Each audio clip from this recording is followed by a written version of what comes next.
नमस्कार दोस्तों, स्वागत है आपका आपके अपने YouTube channel fortune flow with Saranyu में। दोस्तों, आज के वीडियो में हम बात करने जा रहे हैं कि क्या होता है जब प्लैनेट राहु कुंडली के तृतीय भाव यानी थर्ड हाउस में प्लेस्ड होते हैं। देखिए, जो तृतीय भाव है ना, थर्ड हाउस बहुत इंपॉर्टेंट चीज़ों को गवर्न करता है, जिनमें से एक होती है हमारी कम्युनिकेशन स्किल्स यानी बातचीत करने का तरीका। कम्युनिकेशन हमारी लाइफ में कई चीज़ों में हेल्प करता है, हमारे लाइफ के रिलेशंस को बिल्ड करने में, हमारे करियर को बिल्ड करने में, हमारी ओवरऑल जो पर्सनालिटी है उसको डिजाइन करने में कम्युनिकेशन का एक बहुत बड़ा हाथ होता है। तो थर्ड हाउस बहुत इंपॉर्टेंट चीज़ों को गवर्न करता है। इसके साथ साथ में हमारी सोचने के तरीके को भी यानी हमारी इंटेलिजेंस को भी काफ़ी हद तक तृतीय भाव से जज किया जाता है। देखा जाता है कि एक व्यक्ति का सोचने का तरीका किस तरीके का हो सकता है, उसको थर्ड हाउस से देखते हैं। इसके साथ साथ में अगर रिश्तों की बात करें, रिलेशंस की बात करें, तो यहाँ पर आपके यंगर सिबलिंग्स यानी छोटे भाई बहनों को भी तृतीय भाव से देखा जाता है। आपके आसपास रहने वाले जो लोग हैं, आपके पड़ोसी, उनके साथ आपके रिलेशंस किस तरीके के रहेंगे, उसको भी थर्ड हाउस से जज करके बताया जा सकता है। तो बहुत सारी इंपॉर्टेंट चीज़ें हैं, जैसे कि हमारे short travels, day to day basis के ट्रैवल्स कितने फ्रीक्वेंट रहेंगे, कितने सक्सेसफुल रहेंगे, उसमें हम किस तरीके से परफॉर्म करेंगे, इन सारी चीज़ों को थर्ड हाउस से देखा जाता है। तृतीय भाव पराक्रम भाव भी है, मंगल यहाँ के कारक हैं। तो आप यहाँ पर देखेंगे कि इस भाव में ना करेज, हिम्मत की बहुत आवश्यकता पड़ती है। और जब बात आती है ना पापी ग्रह की यानी जो मेलेफिक प्लैनेट्स हैं, उनकी बात जब आती है, तो यहाँ पर वो प्लैनेट्स बहुत अच्छी तरीके से परफॉर्म कर पाते हैं। उसके पीछे का रीज़न यही है कि ये जो प्लैनेट्स हैं ना, जैसे मंगल, शनि, राहु, ये जो भी प्लैनेट्स हो गए ना, ये सोशल नॉर्म्स को ब्रेक करना जानते हैं। यानी एक जो रेगुलर सेट पैटर्न है ना,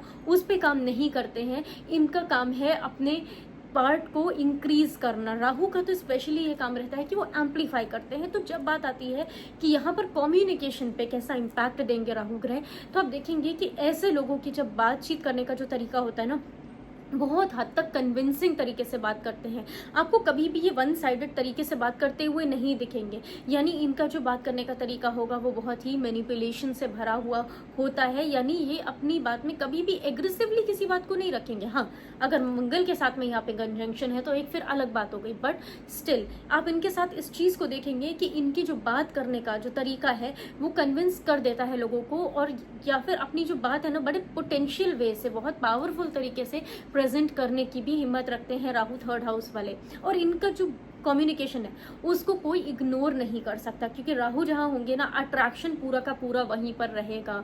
और ये व्यक्ति ना अपने बातचीत करने के तरीके से बहुत ज़्यादा ऑब्सेस्ड रहते हैं, यानी खुद ही बात करते हैं तो अपने आप से ही आत्ममुग्ध हो जाते हैं।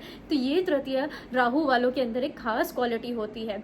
यहाँ से अगर करियर की बात की जाए तो ये लोग बहुत अच्छा परफॉर्म करते हैं जर्नलिज्म में, क्योंकि वहाँ पे इस तरीके के बातचीत करने से बहुत अच्छा करियर मिलता है। इसके साथ साथ में पॉलिटिशियंस को भी थर्ड हाउस राहु से देखा जाता है, क्योंकि पॉलिटिशियंस की बात कभी वन साइडेड नहीं होती है। दे आर ऑलवेज ऐसी बात करते हैं जो उनके जो फॉलोअर्स हैं उनको कन्विंस कर सके।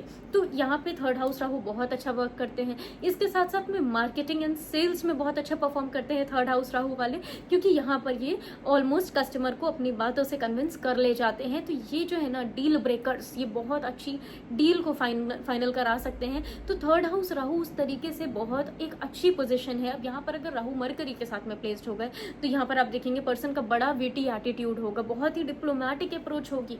राहु का नेचर कैसा होता है, राहु करते हैं परफॉर्म अपने डिस्पोजिटर के तरीके से। जो डिस्पोजिटर यानी राशि स्वामी है वो किस तरीके के हैं, राहु का बिहेवियर उस तरीके से बदलता है। इसके साथ में आप देखेंगे राहु थर्ड हाउस वाले ना, इनके अंदर एक क्वालिटी और होती है कि ये अगर अपने आप के अंदर इस चीज़ को ले आए कि जहाँ पर ये जैसे हैं उस तरीके से बात कर पाए, तो राहु थर्ड बहुत अच्छा परफॉर्म कर लेता है, क्योंकि फिर ये ना बातों के मास्टर्स हो जाते हैं।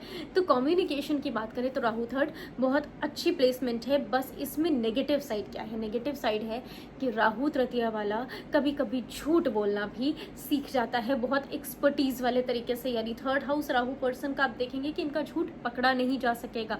इनको गॉसिप करना बड़ा अच्छा लगेगा, बातों को बढ़ा चढ़ा के बोलना। कोई भी छोटी सी बात है लेकिन उसमें मिर्च मसाला लगा के बोल रहे हैं, इतना बढ़ा के बोल रहे हैं उन चीज़ों को, क्योंकि एम्पलीफाई कर देते हैं राहु। तो आप देखेंगे कि अगर राहु यहाँ पे खराब तरीके से वर्क कर रहे हैं तो यही जो मैनिपुलेशन है ना, ये एक नेगेटिव तरीके से काम करने लगता है। यानी फिर यहाँ पे इंसान झूठ का भी सहारा लेने लगता है कभी कभी।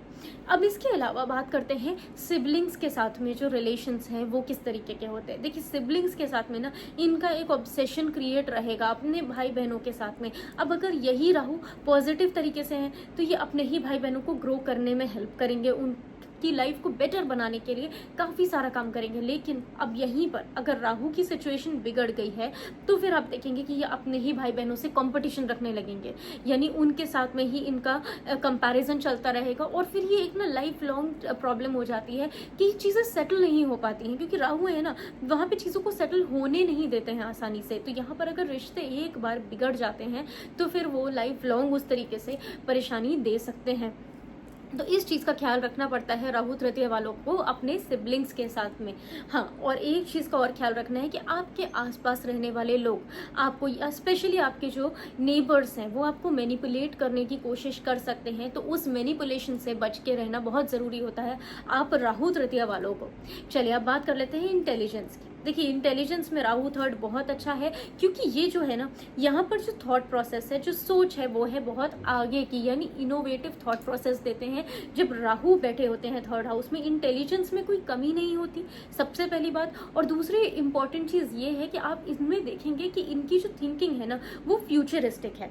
जैसे आज से 50 ईयर्स पहले किसी ने इंटरनेट के बारे में नहीं सोचा होगा, बट समवन, किसी ने तो सोचा, जिसकी वजह से आज वो चीज़ डेवलप हुई। तो ये राहु थर्ड वालों के पास होता है कि जो चीज़ें दूसरे सोच भी नहीं पाते, इनकी इंटेलिजेंस उस जगह तक पहुंच जाती है। तो ये उस तरीके से बहुत बहुत पॉजिटिव तरीके से वर्क करते हैं, क्योंकि ये लोग जो है ना ये उस चीज़ का कंट्रोल लेना भी जानते हैं। यानी सिर्फ इमेजिनेशन में, अगर देखिए अब यहाँ पे राहु का प्लेसमेंट को, प्लैनेट्स कौन से राहु के साथ बैठे हैं, कौन सी राशि में राहु बैठे हैं, इससे बहुत सारी चीज़ें डिटरमाइन होंगी कि वो जो इमेजिनेशंस हैं वो रियलिटी में कन्वर्ट होंगी या फिर सिर्फ ख्याली पुलाव रहेंगे। लेकिन अगर इनका जो इनोवेशन और जो उनकी सोच है ना वो जिस तरीके से फ्यूचरिस्टिक होती है, कई बार ये अपने प्लान्स को रियलिटी में भी एग्जीक्यूट करने की बहुत ज़्यादा ताकत रखते हैं। तो राहु थर्ड उस तरीके से बहुत अच्छी पोजीशन है। इसके अलावा देखिए आईटी की फील्ड में ये लोग बहुत अच्छा परफॉर्म करते हैं, थर्ड हाउस राहु वाले। इसके साथ साथ में अगर हम और चीज़ों की बात करें, जैसे शॉर्ट ट्रैवल्स हो गए, तो शॉर्ट ट्रैवल्स भी ये लोग करते हैं, but all of a sudden ऐसा नहीं होता कि इनकी कोई चीज़ें प्लान्ड हैं उस वे में। प्लान्ड कुछ भी नहीं होता। जो भी इनके शॉर्ट ट्रैवल्स भी होंगे ये रैंडम हो जाएंगे, रैंडम पर्पज से हो जाएंगे, कोई प्रॉपर चीज़ें वहाँ पे डिफाइंड नहीं होती हैं। तो यहाँ पर राहु थर्ड वाले ना थोड़ा सा मिसकैलकुलेशन कर जाते हैं, बट ओवरऑल अगर देखा जाए ना तो राहु थर्ड बहुत ही एक अच्छी पोजिशन है अगर आप प्लैनेट को बेस्ट तरीके से यूटिलाइज करना चाहें। लेकिन बस किन चीज़ों का ख्याल रखना है, एक ओवर मैनिपुलेशन से बचना है। झूठ बोलना अगर आपकी हैबिट में आ गया है तो उस चीज़ से थोड़ा सा बचने की कोशिश करें। सिबलिंग्स के साथ में रिलेशंस को बहुत अच्छा बना के रखें, क्योंकि अगर ये एक बार खराब हो गए तो यहाँ पर चीज़ों को दोबारा से ठीक करना थोड़ा सा मुश्किल हो जाता है। राहु थर्ड वालों के साथ एक इम्पॉर्टेंट टिप ये है कि आपका जो नेचर है ना, क्योंकि पराक्रम का भाव है, अब यहाँ पे पराक्रम रखना यानी करेज रखने में कोई प्रॉब्लम नहीं है। लेकिन राहु जो है ना यहाँ पे आपको एक ओवर कॉन्फिडेंस दे देते हैं, और वो ओवर कॉन्फिडेंस ना चीज़ों को बिगाड़ सकता है। यानी यहाँ पर कैलकुलेशन से ज़्यादा कॉन्फिडेंस आ जाएगा। तो जो भी करना है कैलकुलेशन के साथ अगर आप रिस्क लेंगे तो यहाँ पर बहुत अच्छी ग्रोथ दे देते हैं राहु। लेकिन अगर आपने कैलकुलेशन नहीं की है एंड जस्ट कॉन्फिडेंस के बेसिस पे आप अपने मेजर डिसीजंस को ले लेते हैं तो यहाँ पर राहु थर्ड प्रॉब्लम्स क्रिएट करने में कोई कमी नहीं रखते हैं। क्योंकि राहु के साथ एक चीज़ देखी गई है दोस्तों कि ये जब प्रॉब्लम्स देना शुरू करते हैं तो फिर रुकते नहीं हैं। इसलिए बहुत ही सेंसिटिव प्लेसमेंट भी होती है, इसको बहुत सही तरीके से अगर यूज़ किया जाए तो एक्सेलेंट वे में वर्क करती है, और अगर नहीं किया जाए तो डिजास्टर्स भी हो सकती है। इसलिए राहु थर्ड वालों के लिए ये बहुत इंपॉर्टेंट टिप दी है लास्ट में कि आप लोग जो डिसीजन लें या जो भी चीज़ें करें उनको बहुत ही सोच समझ के करना है। किसी के कहने में या इमेजिनेशन के बेसिस पे, ओवर कॉन्फिडेंस के बेसिस पे कोई major decisions, risky investments, risky decisions, specially जो लोग बिजनेस में हैं उनको नहीं लेने हैं। इस चीज़ का ध्यान रखेंगे तो आपके लिए प्लेसमेंट बहुत ही बेहतरीन तरीके से काम करेगी। आप बहुत अच्छा नेगोशिएट कर पाएंगे अपने काम में और बहुत ग्रोथ भी मिलेगी लाइफ में। तो ओवरऑल ये था राहु थर्ड हाउस में किस तरीके से वर्क करते हैं। आगे हम और भी वीडियोस लाएंगे जिसमें बात की जाएगी कि राहु किस राशि में, क्योंकि उनका बिहेवियर डिस्पोजिटर पे बहुत ज़्यादा रिलाई करता है, तो उस पर भी हम आगे के वीडियोस में कवर करेंगे। आई होप कि ये वीडियो आपको अच्छा लगा होगा। अगर ऐसा है तो इसको अपने फ्रेंड्स और फैमिली के साथ ज़रूर से शेयर करें, वीडियो को लाइक कर दें, चैनल को सब्सक्राइब करके बेल आइकॉन को ज़रूर प्रेस कर ले ताकि हमारा कोई भी इंटरेस्टिंग वीडियो आपसे बिल्कुल भी मिस ना हो। मिलते हैं अगले वीडियो में। इस वीडियो में हमारे साथ जुड़ने के लिए बहुत बहुत धन्यवाद। राधे राधे।